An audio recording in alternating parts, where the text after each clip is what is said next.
Bard workshop, though this is not a live session, it is pre-recorded. Please feel welcome to go ahead and join me for an edit with me session.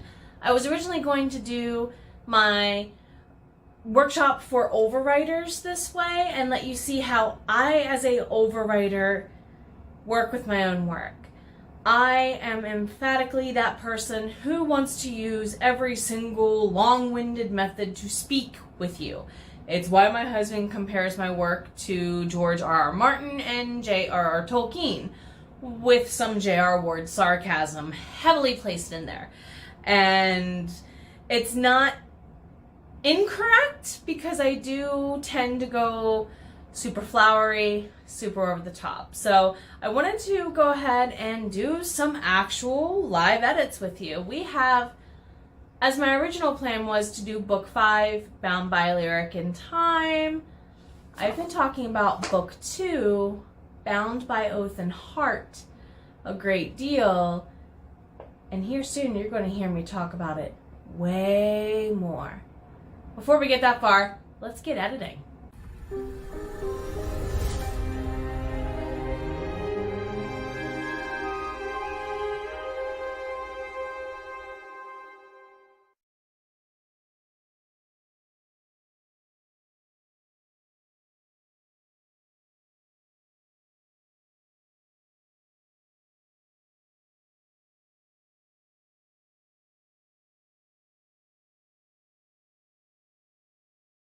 So let's go ahead and look at Chapter 1 of the Merna Annals, Book 2, Bound by Oath and Heart. I have already worked on this chapter a lot. However, it still needs work. If you're wondering how I got it to print on 8x10 paper, in this setup, I just followed whatever guidelines were out there to set up a Word document to be laid out for a Kindle book set in whatever size I wanted it to be. So this is still originally formatted from when it was first published. I just worked in the same document, well, made a new file copy, of course, and then just worked in the same manuscript, I should say. The other benefit is we have a ton of margin or negative or blank space to work with for notes. If you're like me and you have gigundous, yes, that is so a word according to my students, handwriting, then you're going to need it. So I do advocate for reading your own work aloud to yourself with one of these in hand at some point in your process. I tend to do a lot of my early brainstorming and outlining notes by hand, and then I do at least one revision or edit by hand. So I do some at the beginning and some at the end of the process. Let's go ahead and work through Chapter 1 together, and I will just annotate and describe what I'm thinking as we're going along, okay? So, we may not also finish this chapter if it's going on fairly long. I know my workshops tend to run about an hour. We may or may not go that long. Let's see what happens. So, Chapter 1. Please forgive me, Bjorn. The die is cast, and you awaited the results to land as you desired, Rochelle. You asked permission and sought forgiveness after knowing my answer in the first place. The werewolf chieftain glared into howling winds, his peridot eyes sweeping the night sky for the blizzard's pace. I know this is something I need to get rid of throughout the whole book. It's a little too far away, third person. It's not close. It's not in his head enough. And we literally just went from directly in his head with these thoughts to here. So I need to put closer, third phrasing. Now, I also want to know that I need to Control F this through the whole document. It would be a lot easier for me to check that. So I'm going to make this color only for reminders to go back and Control F check something. Sometimes I'll write it out like this. Other times I'll just highlight it. Like if it's something like in book 1 where eyes, I'm going to check this document for that. I'll probably just highlight it instead of actually writing that note. So, scribble that out as a way to not confuse myself in the future. If you have dyslexia, use your pen tip to help you keep where you are if you don't know that trick, okay? It helps your eyes stay focused. The werewolf chieftain glared into howling winds, his peridot eyes sweeping the night sky for the blizzard's pace. I know I'm saying that wrong. I'm supposed to be peridot. I'm bad. Traveling from Sancta Terra's ruins in Flanders to his hidden stronghold in Sweden's frozen mountains took longer than planned. I need my green one because I know that Sancta Terra and Amaranth are place names in this book. I like to make sure that they get the Control F treatment along with the good ship Lusty Strumpet, which is captained by Madame Malice and her brigand crew of merry misfits. You run into them quite early in book 1. I also need to go ahead and Control F a check on Eden Abbey, Sinclair Manor. These are Ian's family homes. Not the Lusty Trumpet. The Sancta Terra is Rochelle's family home. Amaranth is Bjorn's family home, and since they are the elders in power, it is the seat of their power by comparison, okay? We also have mention of the library at Alexandria. I'm going to double check, should I italicize that or not? This is a very period accurate thing to do. And I think for some of my readers, they get confused. Why are you doing it? Because they're proper place names that matter and would show up on a map, potentially, that is a current existing European map. So these are fictitious locations within, except for like that one. Most of them are fictitious locations, and this is one of my favorite locations in history that I think needs to be honored alongside... And I probably spelled this wrong because I always spell it wrong. Thank you, Dr. Seuss. Ephesus, or where the Artemisia is located in parts of Turkey. That's where Neftiri's family has a seat of power, if you know anything about her great-grandmother Arsinoe. So that's kind of where Arsinoe became a vampire. Anyway, unlike many members of his clan, and I'm skipping the rest of this sentence to save time at this point. Unlike many members of his clan, he and his hound did not work in harmony. Risking another moon phase in the field meant souring their moods? Question mark, because it's like the whole, werewolf, one body, two minds-ish going on. So I'm going to put a question mark there. Had his clan returned north with their smaller numbers alone, they wouldn't risk these early false frosts and squalls. She-Fay Rochelle and her vampire coven made daytime movement impossible. Fenrir's blessings ensured the Hunters Guild kept off their back. Yeah, if I did that, this is what you call in English parallel form. Notice how I question, should I do their moods here? It may throw some readers off and go, wait a minute, why didn't she follow this grammar pattern down here?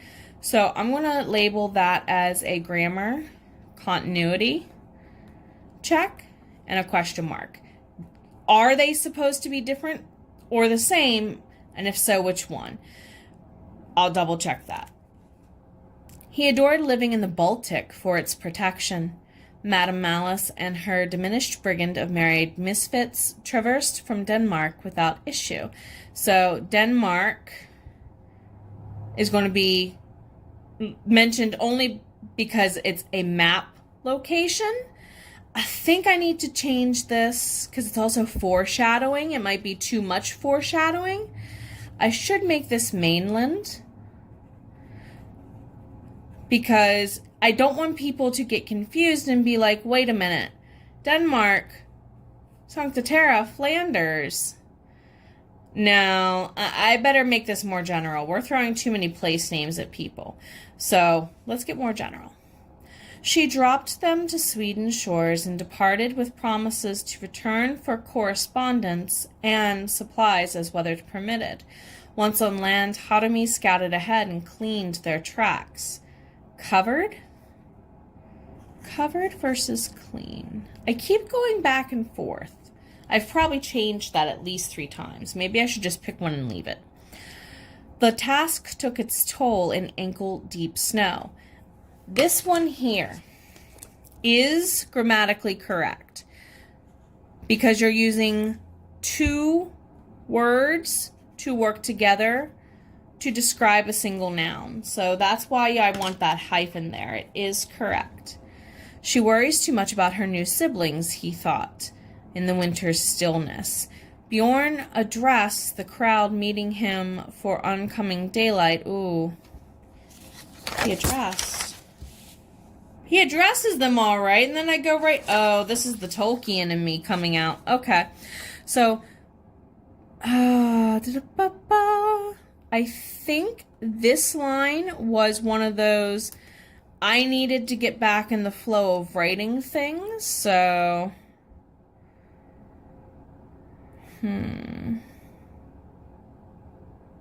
Yeah, I'm going to leave that there for now. Go to the top of the next page, I think. Yes. So, just picking up here. She worries too much about her new siblings, he thought in the winter's stillness. Autumn afforded them longer nights than days, but they wouldn't endure the mountain through stormy... Ooh. The mountains... Stormy conditions without tarrying. I want to make sure I circle that apostrophe S. Save myself a word. Doing so would create crispy vampiric ash. Ooh. Oh yeah, I'm redefining tarrying. So this is a working definition. I wonder, should I add this to my glossary?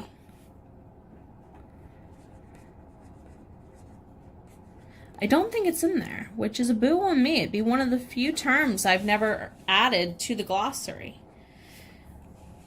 Tarrying is a common term for what happens when a vampire is pushing it. They're kind of playing chicken with daylight, if you understand that game of chicken or house. Neftiri in book 6 or 7 has a quote on the scratchbook page where I'm collecting quote ideas already for those books in season 2. She tells a future character you'll meet in book 3 or 4 that it's kind of like playing ding dong ditch with daylight. Don't do it.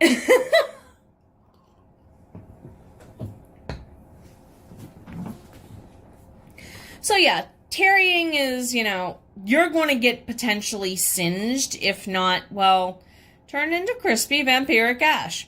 Other problems existed due to those new siblings, especially the Scottish one.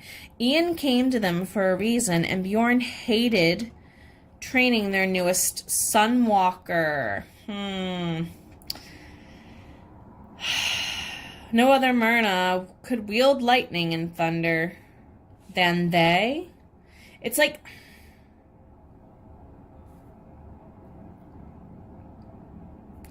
I'm trying to establish their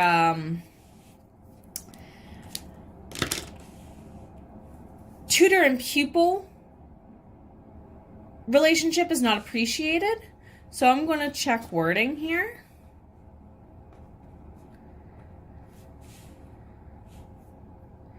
A deserved attempt to train the hunter's jerk son. A deserved attempt to train the hunter's son should exist. Nobody who saw Ian with Neftiri could deny they belonged together. She was a steadfast, calm harbor to mellow his hurricane of pride and determination. If fate wanted them together, then Bjorn wanted them to suffer the same loneliness he faced due to Neftiri's century of exile. Hello, Moo. I know that fate is often capitalized in my book, so I want to do a Control F check. But this is a debate I keep having. Should I be capitalizing fate? A couple of other locations come up throughout the books that have religious contexts. It's like, do I want to keep them capitalized or not? Yeah, Molly Moo, that is the debate at hand. So we're going to go ahead to, they do not deserve my and Rochelle's happiness without being equally tested. Is it wise to stop here for the day? The storm isn't moving that fast. Rochelle's Norse accent ruffled him and Shakespeare, but for different reasons. Then he goes to brush past her.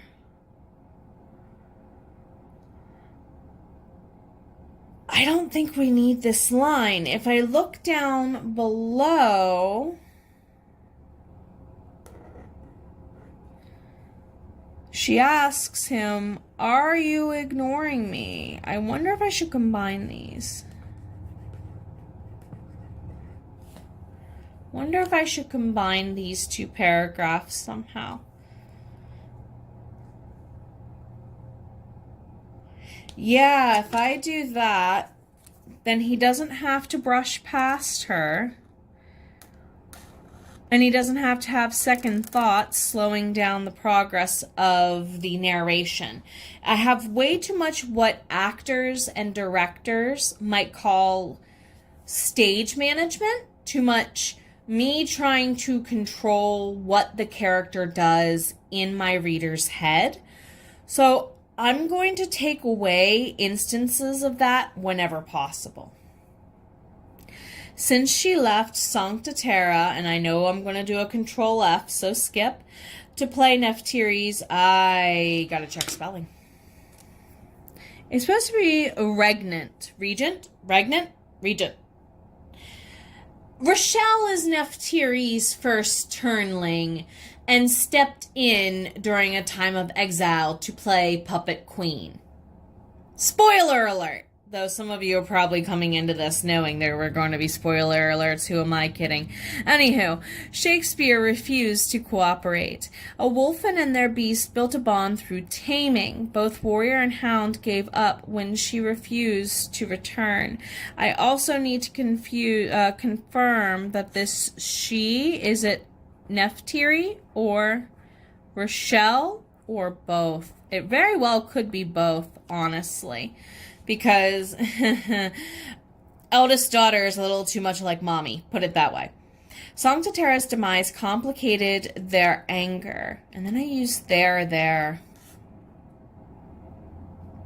In the 29 years of silence since his last letter and her begging for his help earlier this year? Because the year is 1665 now. 29 years ago was the last time they spoke, and Rochelle's been on the throne for a century. So, to give you a little bit of human history overlap context there. I need to somehow clarify that era it's important to a degree. She never changed. She was still a gorgeous thorn in his paw. Are you ignoring me? Rochelle's voice stabbed as profoundly as his solitude. And yes, stabbed is important. She uses a sword. Good pick. You're one to talk.